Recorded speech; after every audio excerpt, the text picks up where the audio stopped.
Quinta rodada do Goianão rolando nesta quarta-feira, e eu digo rolando porque no horário da gravação desse vídeo ainda está acontecendo o jogo entre Goiatuba e Goiânia, que no momento está empatado em 1 a 1, mas já tivemos 4 jogos e 2 grandes clubes da capital já jogaram e venceram. Vila venceu por 3 a 1 a Aparecidense e o Goiás venceu por 2 a 0 o Craque. Duas partidas que eu acompanhei e vou trazer uma análise mais completa nesse vídeo, tá? Então, beleza, vamos passar todos esses jogos que já aconteceram, falar um pouquinho sobre o que aconteceu em cada jogo e, claro, passar a classificação para vocês. Lembrando que amanhã o Atlético joga contra o Anápolis e os dois clubes estão empatados em 4 pontos. Mas antes de começarmos a falar da rodada, vai deixando seu like aqui embaixo, se inscreve no canal, marca o sininho para acompanhar os lançamentos, considere se tornar membro do canal. A partir de R$ 1,99 você me ajuda demais a continuar trazendo esse tipo de conteúdo aqui para o YouTube. Beleza? Então vamos começar falando aqui do jogo entre Iporá e Morrinhos. O Iporá venceu por 1 a 0. Tá? O Iporá que jogou em seus domínios, o Iporá que está se recuperando, né? Que vinha de 4 rodadas aí sem vitória, né? Conseguiu aí uma vitória em cima do Morrinhos. Um jogo que eu acompanhei um pouco, assisti um pouquinho. Foi um jogo lento, com poucas chances de gol.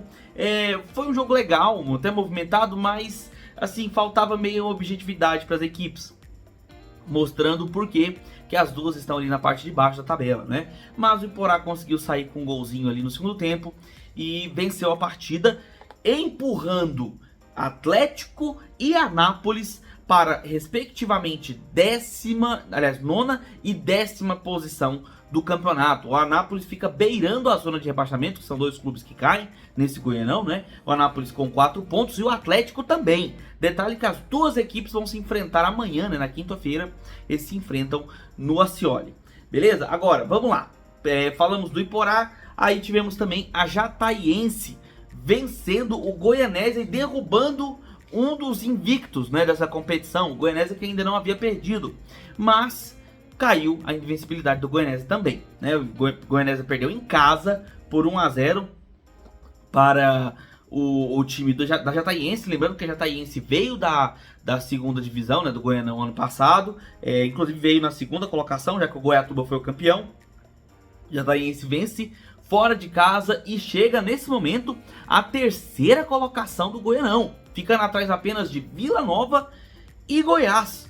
Vamos agora para os dois jogos que rolaram às 19h30, começando por Vila Nova e Aparecidense, beleza? Falando do jogo do Vila Nova, os dois times da capital venceram, tá? Goiás e Vila Nova. Só que o problema é que os jogos foram muito diferentes, tá? O Vila Nova teve um jogo muito equilibrado, muito bom de se assistir, tá? Contra a Aparecidense, que era outra equipe invicta na competição.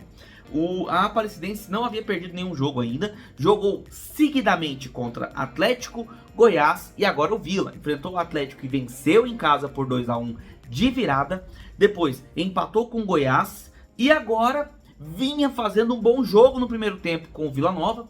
Vila Nova começou um jogo com muitas peças que estavam entrando como reservas, como Bruno Matias, o próprio Juan Christian, que estava entrando também eventualmente vindo da reserva, e não entrou com o Fernandão também. O Fernandão não estava jogando.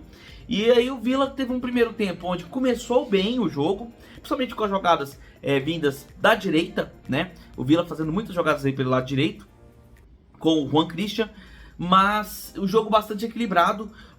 Teve uma chance claríssima com o Fernando, chutou na trave, a bola pegou no pé da trave, da trave esquerda do goleirão, né?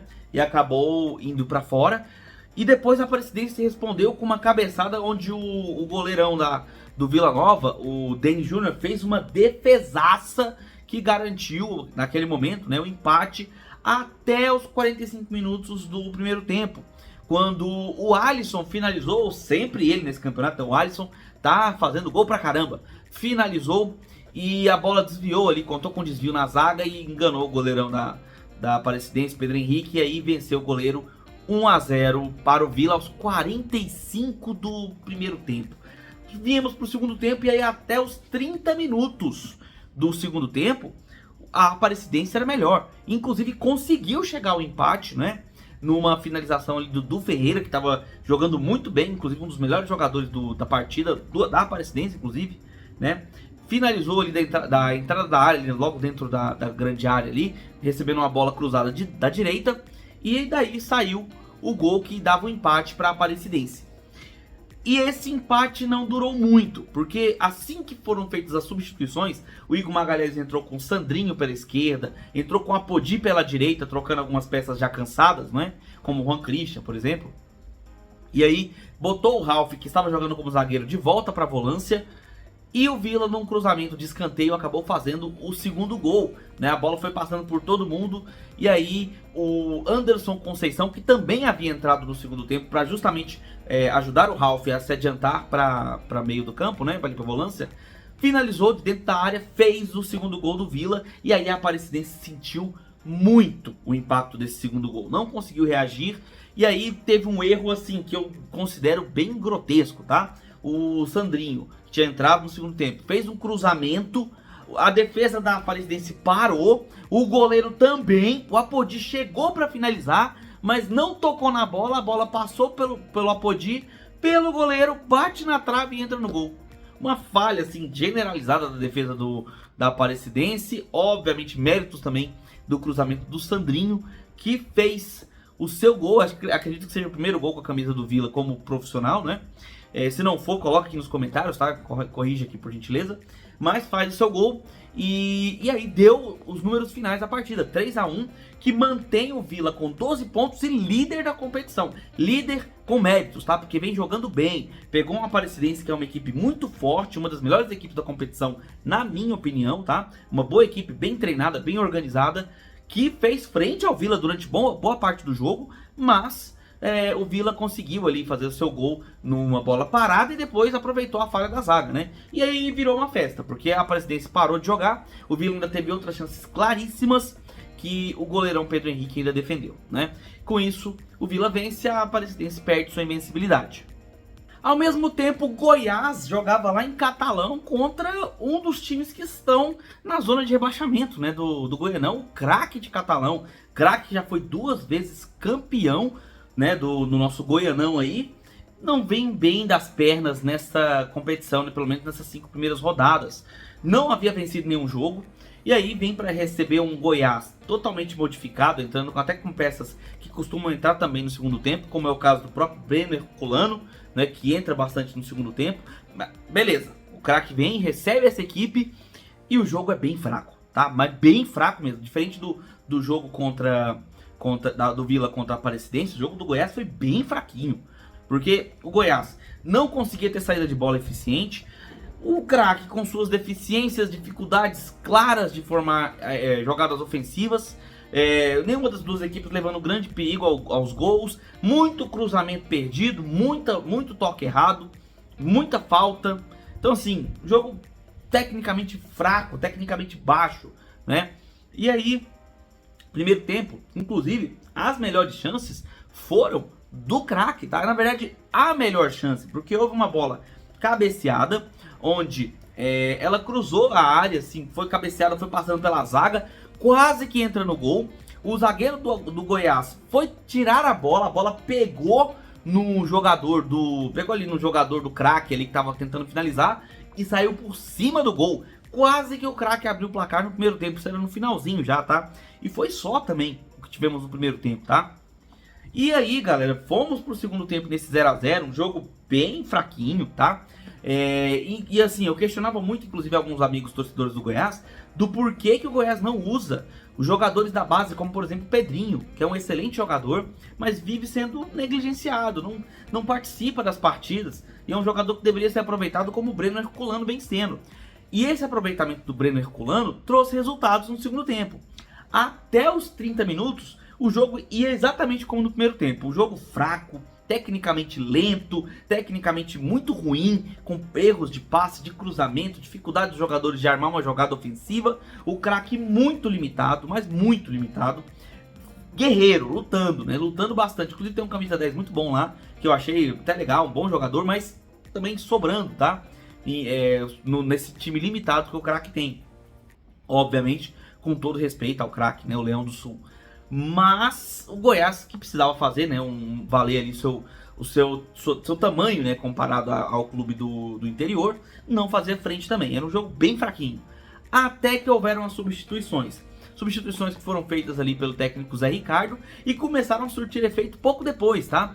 Um cruzamento que veio da esquerda, a zaga tentou tirar, não conseguiu, a bola foi cruzada e o Breno Herculano finalizou fazendo o primeiro gol do Goiás aos 32 minutos do primeiro tempo, tá? Um jogo que se arrastava para um 0 a 0, 32 minutos, foi lá e fez o gol do Goiás. Gol que dava aquela aliviada, né? Porque empatar com o time do Craque, dada a situação do campeonato, onde o Craque não havia vencido nenhum jogo, né? O Goiás ali buscando manter-se no encalço do Vila Nova, que é o líder. Então seria complicado para o Goiás empatar essa partida, né? Mas conseguiu fazer o seu golzinho ali. Pouco tempo depois, uma falta na entrada da área. E aí o Paulo Baia, que é um reforço que veio agora nessa janela de transferência, fez uma cobrança precisa, bonita cobrança de falta, colocou ali onde a coruja dorme e o goleirão não conseguiu chegar na bola. Segundo gol do Goiás, primeiro gol do Paulo Baia, né, com a camisa do Goiás. Inclusive um amigo Fernando aí do Twitter, mandou um abraço pra ele aí. Ele fez até um memezinho lá, uma brincadeira falando que não, mostrando os gols que o Paulo Baia e o Getúlio haviam feito e não tem gol nenhum, né? Então é um vídeo curtinho ali. Foi engraçado, até brinquei com ele. E, enfim, vai ter que atualizar esse vídeo, né? Porque o Paulo Baia faz seu primeiro gol aí com a camisa do Goiás. E aí com 2 a 0 no placar, o Craque não teve forças para reagir. O Goiás vence a partida, chega aos seus 11 pontos, encosta no Vila, que tem 12. São os dois líderes do campeonato, seguidos pela Jataiense. E acabou agora há pouco, né, o jogo entre Goiânia e Goiatuba. Terminou 1 a 1. O Goiânia saiu atrás do placar, Goiatuba fez o gol, o Goiânia foi lá, conseguiu o empate, mas o jogo foi se arrastando nesse empate até o finalzinho do jogo ali. Teve uma confusão ali no final, mas terminou empatado 1 a 1. Classificação que é essa: o Vila tem 12 pontos com 5 jogos, né? Vila 12 pontos, 5 jogos, seguido pelo Goiás também com 5 jogos. Jataiense é a terceira colocada com 9 pontos, seguido pelo Goiânia, também todos esses com 5 jogos já realizados, né? Goianésia com 8 pontos, que perdeu seu jogo. Goiatuba também 8 pontos, empatou com o Goiânia em 1 a 1. A Aparecidense, que acabou perdendo sua primeira partida para o Vila Nova, fica a 6 pontos, né? Fica com 6 pontos na 7ª colocação. Iporá, que venceu e se recuperou, 5 pontos. Aí o Atlético está com 4 pontos em 9º colocado, seguido pelo Anápolis, que também tem 4 pontos. As duas equipes jogam amanhã, ou seja, tem 4 jogos apenas.